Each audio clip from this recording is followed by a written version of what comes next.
ലോകം ആകാംക്ഷയോടെ കാത്തിരുന്ന സമാധാനത്തിനുള്ള നോബൽ സമ്മാനം പ്രഖ്യാപിക്കപ്പെട്ടപ്പോൾ അത് ലഭിക്കാതെ പോയതിൽ ഏറ്റവും കൂടുതൽ നിരാശ പ്രകടിപ്പിക്കുന്ന നേതാവാണ് അമേരിക്കൻ പ്രസിഡന്റ് ഡൊണാൾഡ് ട്രംപ്.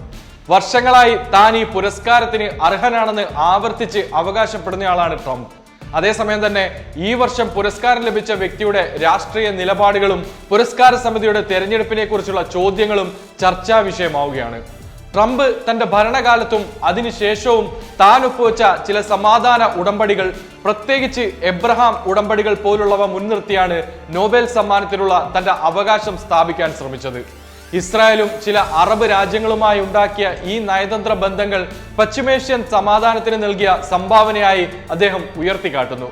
തനിക്ക് നോബൽ ലഭിക്കാത്തത് രാജ്യത്തിന് അപമാനമാണെന്ന് പോലും അദ്ദേഹം പറഞ്ഞിട്ടുണ്ട്. മാത്രമല്ല, മുൻ പ്രസിഡന്റ് ബരാക് ഒബാമയ്ക്ക് ഒന്നും ചെയ്യാതെയാണ് നൊബേൽ സമ്മാനം ലഭിച്ചതെന്ന ട്രംപിന്റെ വിമർശനവും അദ്ദേഹത്തിന്റെ നൊബേലിനോടുള്ള മോഹത്തിന്റെ ആഴം വ്യക്തമാക്കുന്നു. സമാധാനത്തിനുള്ള നോബൽ സമ്മാനം ലഭിക്കാനുള്ള യോഗ്യതകളെക്കുറിച്ച് ട്രംപ് പക്ഷവും നൊബേൽ കമ്മിറ്റിയും തമ്മിൽ നിലനിൽക്കുന്ന വീക്ഷണ വ്യത്യാസം ഈ പുരസ്കാരത്തിന്റെ രാഷ്ട്രീയ പ്രാധാന്യം എത്രത്തോളമാണെന്ന് അടിവരയിടുന്നു. അതേസമയം തന്നെ ഈ വർഷം സമാധാനത്തിനുള്ള നൊബേൽ സമ്മാനം ലഭിച്ച മരിയ കൊറീന മച്ചാഡോയുടെ നേട്ടം വെനസ്വേലയിലെ ജനാധിപത്യത്തിനും മനുഷ്യാവകാശങ്ങൾക്കും വേണ്ടിയിട്ടുള്ള അവരുടെ അക്ഷീണമായ പോരാട്ടത്തിനുള്ള അംഗീകാരമാണ്.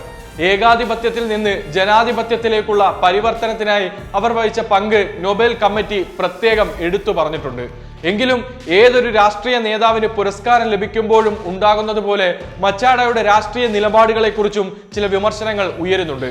മച്ചാഡോയുടെ പാശ്ചാത്യ പിന്തുണ, വെനസ്വേലയിലെ നിലവിലുള്ള സർക്കാരിനെതിരായ കടുത്ത നിലപാടുകൾ, രാജ്യത്തെ പ്രതിപക്ഷ രാഷ്ട്രീയത്തിലെ ചേർതിരിവുകൾ എന്നിവയെല്ലാം ചില വിമർശകർ ചൂണ്ടിക്കാട്ടുന്നു.